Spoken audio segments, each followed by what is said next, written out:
welcome to the channel. Today we are going to be discussing shipping tarantulas. More specifically, the slings of tarantulas or baby tarantulas. I want to talk about a couple of the small containers that I normally pack my tarantulas in. I usually will do it in 3 different varieties. I have these ones, little tiny Dremel. They just probably 2 inches tall.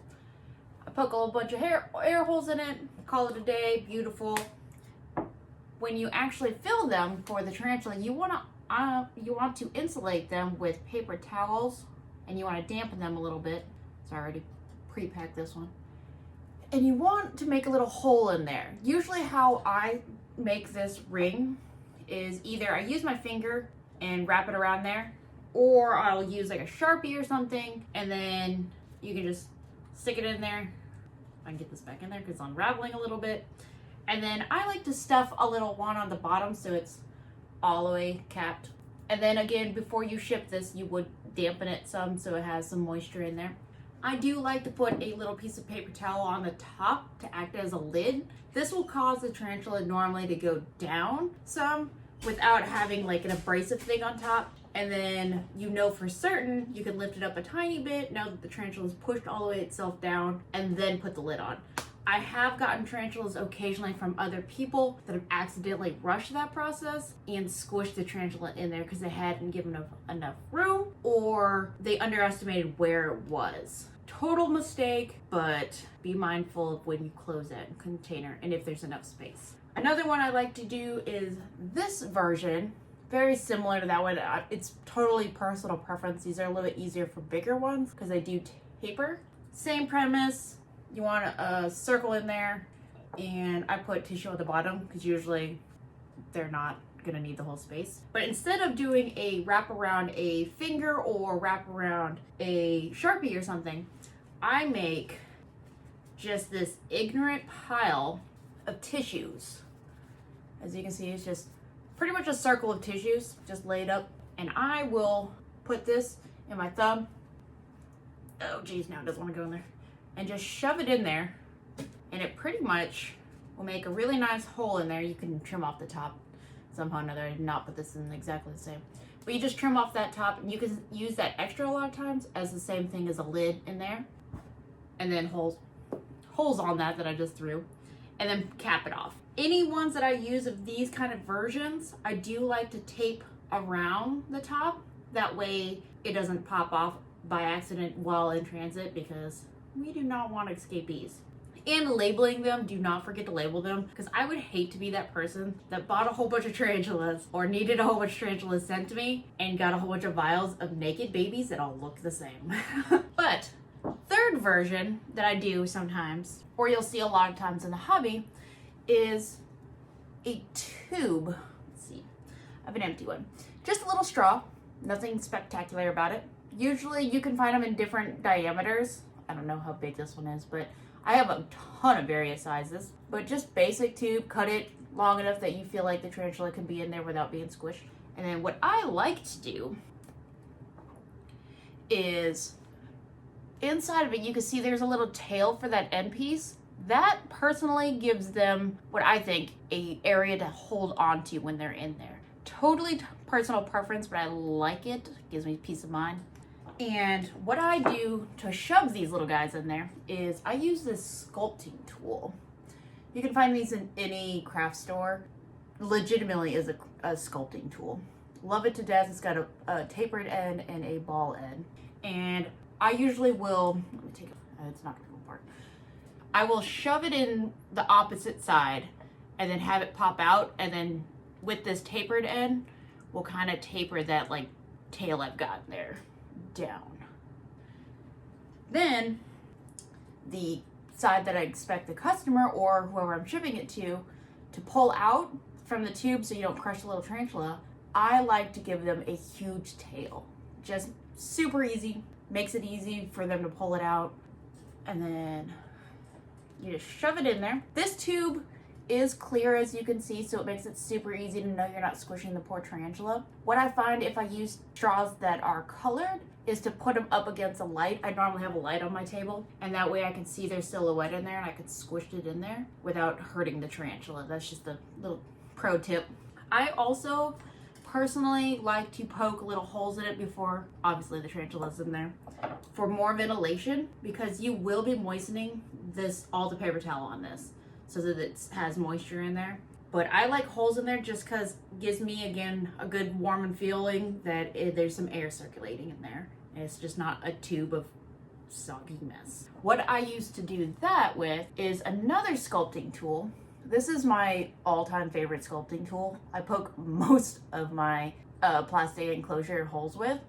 It's got like this awesome needle at the end that's perfect size for even the smallest sling. And then it's got this little scooper.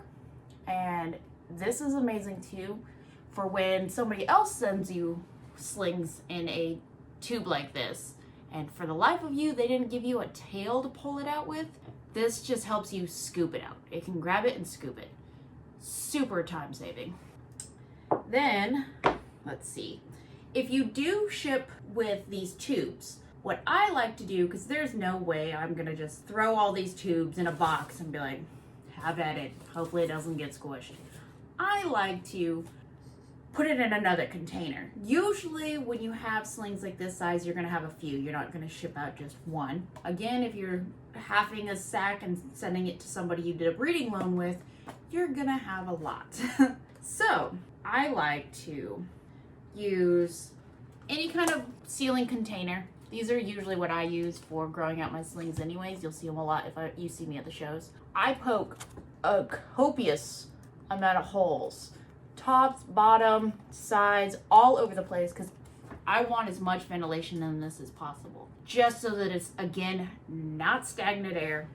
But I will put this little tube, line them all up in there, in a good amount of padding, and they'll just sit in there. Usually when there's a whole bunch of them, it usually is a line of them, it's not just one. But even if it's just one, not a problem. Usually I'd use something smaller to hold it in. But take paper towel on top, put it on top of it, and it pretty much sandwiches it in there without being abrasive. It's like any kind of like soft packing material pretty much. Close the lid. Now, no matter how much I shake this, I wouldn't do this with tarantulas in it obviously, but no matter how much FedEx throws your package around, does crazy stuff, this poor little tarantula in here has that little tiny piece of paper towel inside the tube to hold on to. He's got not a crazy amount of room in that tube, so he's not going to be jarred all over the place. He's inside of this, where this tube itself is super insulated.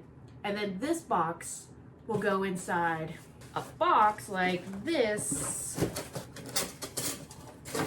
which is insulated.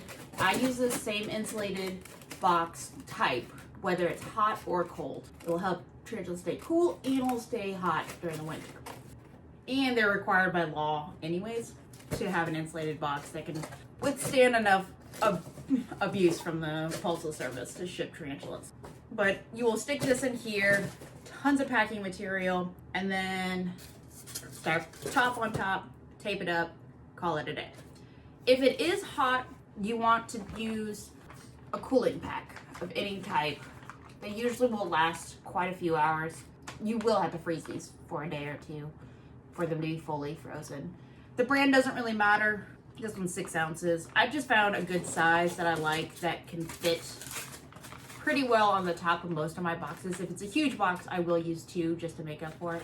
But this is a 7x7 box, and this is Uline. I love this product. You want to tape it to the top of your box so that it's not just flailing around in the inside of the box causing more harm than it's worth. And you never want the tarantula right up against any kind of cool source or heat source. So always tape it at the top of the box, or you can do it at the bottom and put the tarantulas all the way at the top. Just make sure that there's room in between. I do it on top because it's the last thing I put in there. Then you could do the same thing if it's a hot day, a cold day, like a winter day. I go with Uni-Heat. They have various hours that you can buy. If it's not going to be crazy cold, I use the 40-hour ones. They're much smaller, cheaper. 40 hours should definitely be well enough time because again, you're only shipping your tarantulas overnight. But if they do get stuck in a hub somewhere and they got left off the plane and are going out the next day, 40 hours will still be plenty of time. If you are really pushing it and shipping when it's much colder almost through the whole process, start point, midpoint, and final destination is on the colder side. I personally like to use the 60 hours just in case it gets stuck again at a hub and it's going to be in a cold area for a longer time possibly. Again, you're only shipping 24 hours overnight, but you always want to prepare for the worst. Because remember, there is a life in the box. So it's the highest priority. I personally, with Goliath arachnids, never ship to a residential. It's super inconvenient for myself a lot of times and for the customers that the hubs are the only option, but it is the best option for the tarantulas. FedEx is extremely unreliable, especially with COVID nowadays. They will drop off packages even if there is a direct signature required without getting a signature. They will leave it in your mailbox and call it a day, never knock on your door.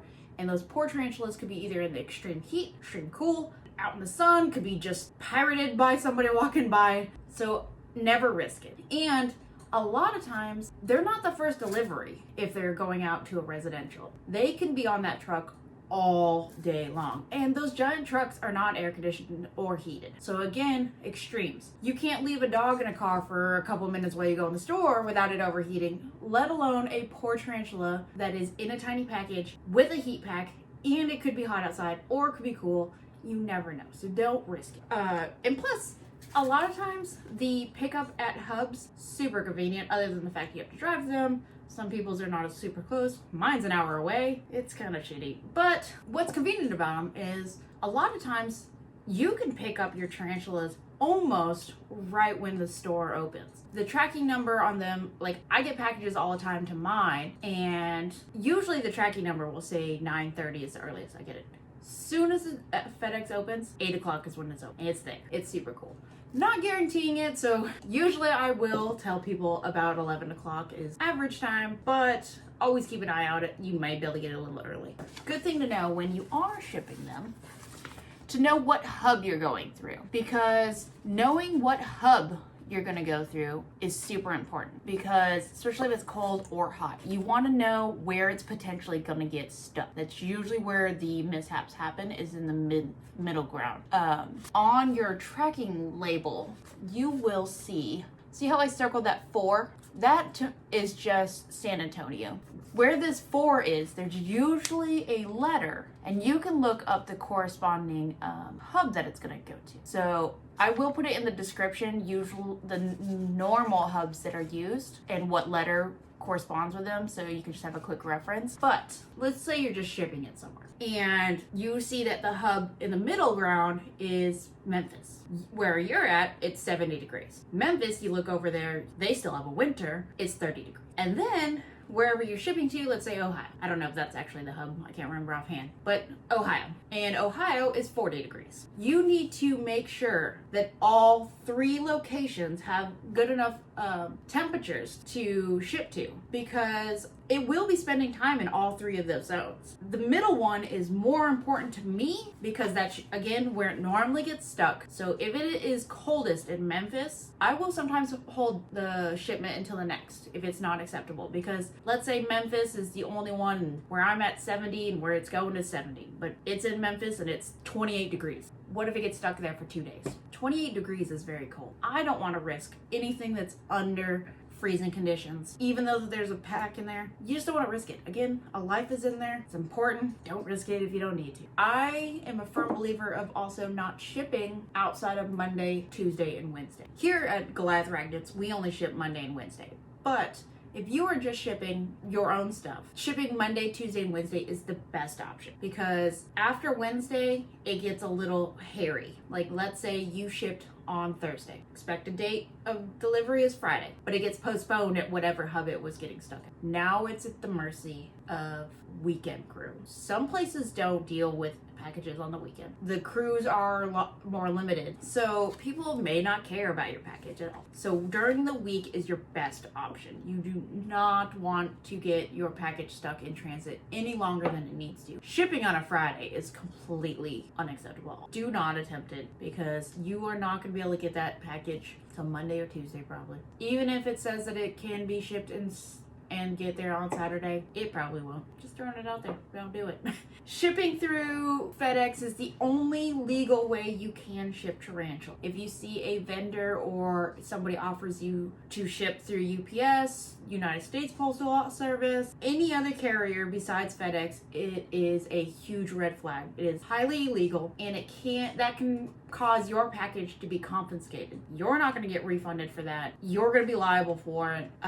It's just not something you'd really want to have to deal with. Again, when you are shipping through FedEx, the average Joe cannot just go to FedEx with a random box and ship tarantulas either. You want to make sure that you have gone through all the right channels through FedEx to actually get a permit or contract, I guess, to be able to ship tarantula. You have to get your packaging together, show a prototype of how you are going to be packaging all of your tarantulas, get that tested. If it fails, you have to resubmit. If it does not fail, they document it, and you have to resubmit the same packaging, or if you modify it, every 2 years. To avoid having to do all that, you can go through many of these services that are out there nowadays that are super helpful, usually give really good deals. Like, I buy their boxes, but I go through FedEx and I have an account and all that jazz. But I go and buy their boxes through reptileexpress.com. I've never used their actual shipping process, so I don't know what they charge, but I love their boxes. These are the ones that I've used to for my own testing purposes and to get my account approved. I love them. They've always worked. You can ship through them and you don't have to worry about it being legal because they do all the paperwork. Their account is approved for it.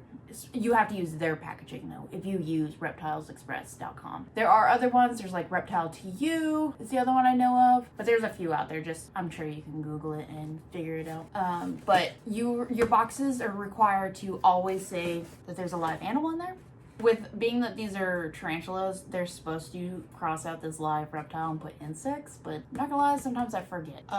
But you are required to write down every scientific name that is inside this box. So if you ship 30 species, you better write every species on the box and how many are in there. It is required by law. If you are getting boxes that are not labeled, they are not saying that there are live animals in there, like it's just a regular brown box, but it was shipped through FedEx, it is not legal. You need to make sure that it is documented properly, or again, Fish and Game will consider it brown boxing and can confiscate your tarantulas.